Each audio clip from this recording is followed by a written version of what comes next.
Hi, I'm Justine Louise. Welcome to my channel. So today I am going to show you some of the items that I have bought in the month of March. And normally I would be filming a favorites at the end of March, but I actually don't really have any. I bought so many products this month and they were either disappointing or weren't really a favorite, and so I didn't want to just collect anything and say, oh, this is a favorite, because I want to be totally truthful and upfront with you guys and let you know products that I really truly love. And honest to God, there was nothing this month that I was just blown away with. There's a lot of products that I use all the time, and I've already mentioned them to you guys, and they've been in previous favorites, but nothing new. And believe me, I tried a lot of products this month. There was Sephora coming every other day, and other products came, and I just was underwhelmed, let's put it that way. So I thought what I would do is just go through with you items that I got and what my opinions were, and hopefully some of that I can pass on to you. And you may of course have totally different opinions than me, but I just thought I would mention it and let you know that I'm doing this video in place of favorites because I don't have any, unfortunately. So I'm going to start off with eyeshadow palettes.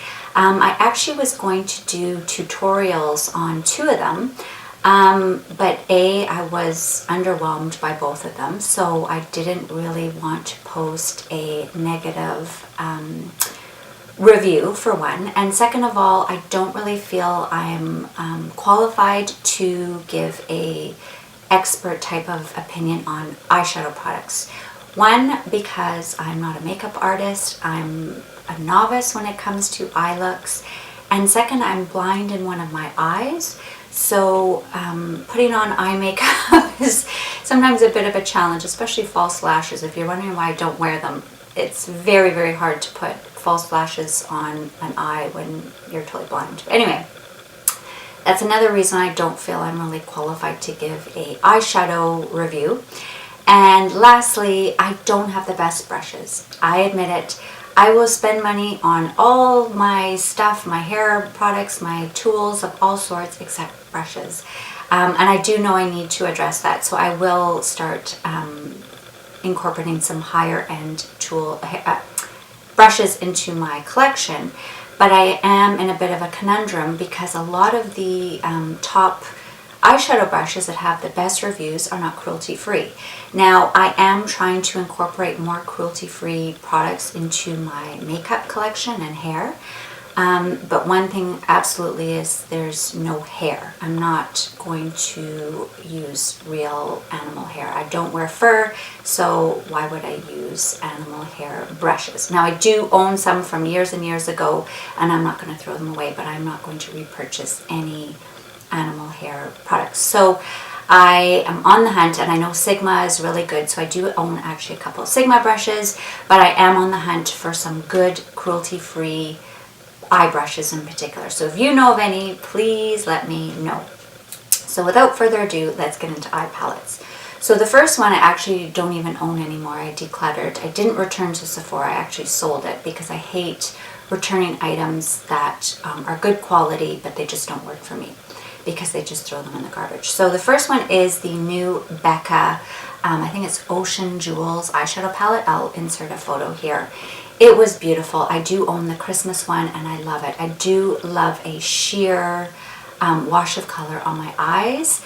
It was all shimmers. I think there was one matte, but the colors just did not work for me. They were on the cool tone. They were kind of lavender pinks.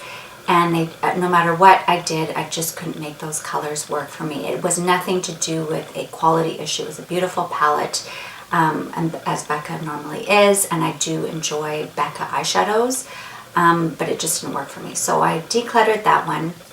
The next one that I bought is a splurge. It was the Pat McGrath Bronze Ambition. Now, I wasn't planning to buy this. I had actually said no more palettes because I had ordered the Anastasia Soft Glam that I had had on my radar for a long time, and I walked into Sephora and lo and behold, this is sitting there. This is the bronze coppery one. I've always wanted to try Pat McGrath, but they're very expensive, and this one is much less expensive than her normal big palettes, so I decided to splurge. The colors, I swatched them in the store. They were gorgeous, right up my alley. I love warm browns, that kind of thing. They were creamy and lovely, but when I came home to use it, I tried it about 5 or 6 times, and I'm just not skilled enough to pull off the looks with this eyeshadow palette. I did watch one YouTuber who I love watching. Her name is Michelle Wong, and she's a 40+ makeup person. She buys all Pat McGrath, so I watched a tutorial of hers because she doesn't do over-the-top makeup. She does very simple looks, and I followed her instructions on her tutorial, and I did pull off a decent look on me. And one of the things, because we chatted a little bit, is she said I need to invest in some decent makeup brushes, and then I would probably have a lot better experience using this palette. So I am on the hunt for better brushes. So anyway, it is a lovely palette, but I think I'm just not skilled enough to use it. I highly recommend you checking out Michelle Wong's website. I'm in her YouTube channel, I'll link it below, and see her tutorials if you're interested in some easy looks using this palette. They're not over the top, dramatic, artistic types of looks at all. So I'm working on it. So it is a nice palette, but I just think it's a bit over the top for me and a bit wasted on me. It's the same as the Natasha Denona. I don't really think that these are meant for beginners. The colors are extremely pigmented and a little bit difficult to blend for me as a novice. The next palette that I was so excited to get is the Anastasia Soft Glam. And I'm sure you've seen it to death in a million swatches. Whoops, there's the brush. The quality is fantastic. I love Anastasia palettes. I love everything about them, but these colors just don't work for me. And I should have known. Everyone says it's like the Modern Renaissance. I own the Modern Renaissance, and I never use it because the colors don't look good on me, and then I go and get another one. So I'm in a bit of a struggle with this one because I just don't think like orangey colors and pinks look good on me. So today I'm wearing it, and I just wore the gold and this brown here, and then this is my liner, and that seems to work well. It was just a nice subtle, but then that's only like 3 colors out of this whole palette that I think look nice with my complexion. So I'm in a bit of a conundrum about this one. It's lovely and the quality is great, but the colors just don't work for me. The next thing I got, I actually got this as a point perk or gift with purchase from Sephora, is the Bad Gal Bang from Benefit mascara.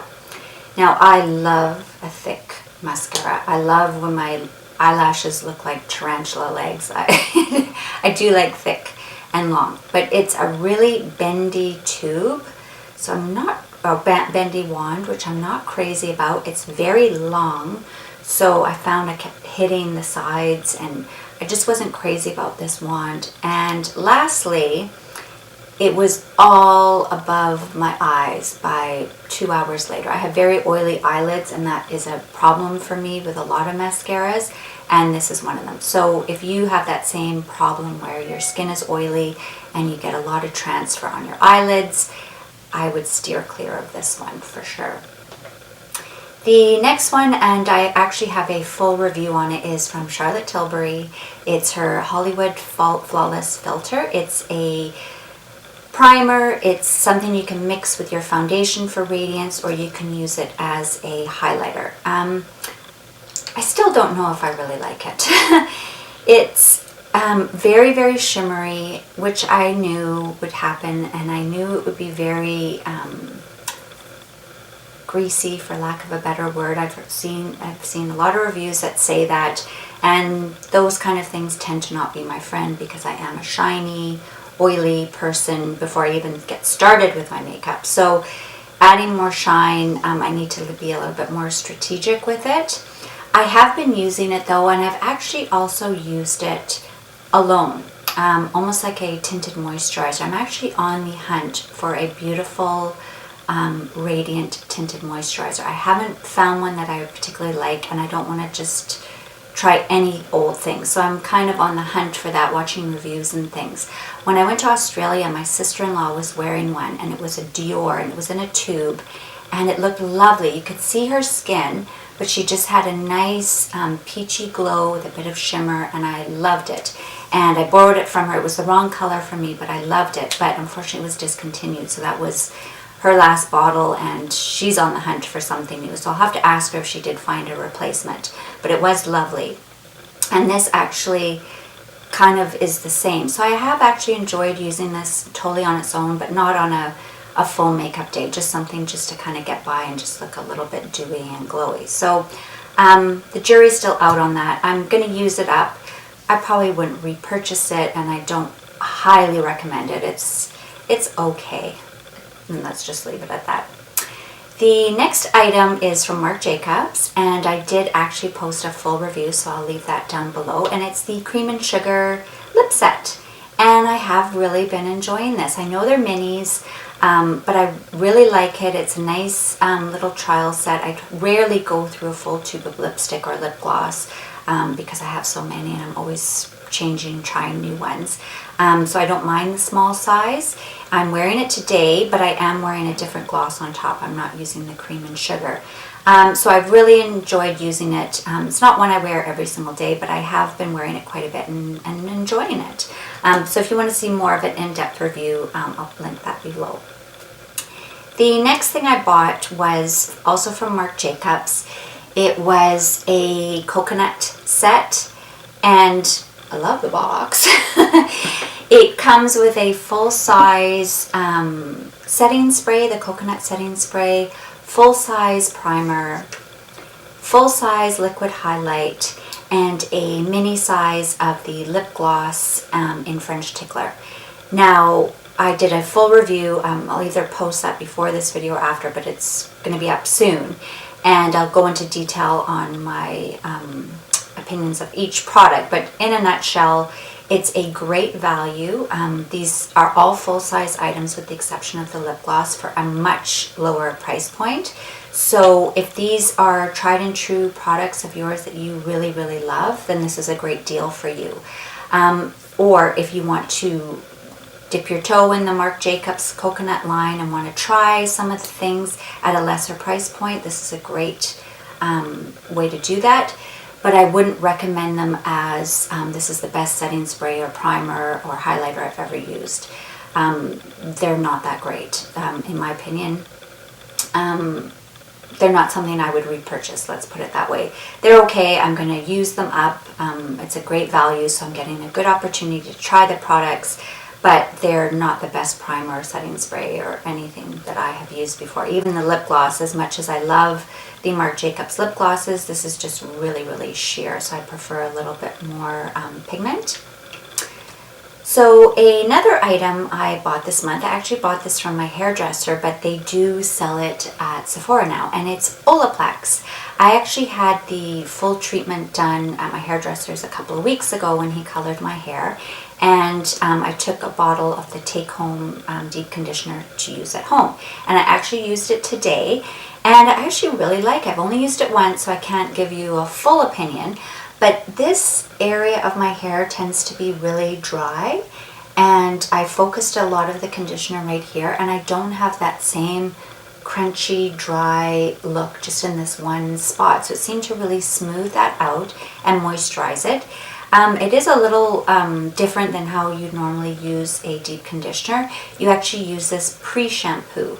So you have to wet your hair. So what I did was I just wet my hair under the spray nozzle of my shower, put this on, and you leave it on. I left it on for 30 minutes, and I put my hair in a towel and did my stuff, and then you go in and shower and shampoo and condition your hair, which is a little different than normal deep conditioners. I should have actually maybe just slept with it in my hair the night before, but I think my hairdresser did say over 30 minutes is overkill. You're not doing anything more. But anyway, so far so good. I will have to keep you posted on if it's a really fabulous product, because I have only used it once, so it's not really enough of a chance, but so far so good. And last but not least, I have mentioned this product, I think in my skincare routine. It's the NIOD Fractionated Eye Contour Concentrate. I did buy this in January, but I didn't really get much of a chance to try it because then we went on vacation for a month and I didn't take it with me because I only took my tried, tested, and true products with me. So now I've had it for a month, where I've used it consistently for a month, and I'm not impressed. I just don't know what all the fuss is about. It's a liquid, and I'm talking a very runny liquid. I don't know if you can see that. It's just like water. It has a slight oil texture to it, but very, very slight. And people say that they use this alone. There is no way I could use this alone. My skin was so tight. You could actually see like the pulling because it was just too tight. So I had to then go in with an eye cream. So I kind of don't really understand what the whole use is behind it. I am going to finish it and use it up, but I definitely would not repurchase this. I just don't see what all the hype is about. And this is, it is from DECIEM, I'm not sure how to pronounce it. They created the Ordinary.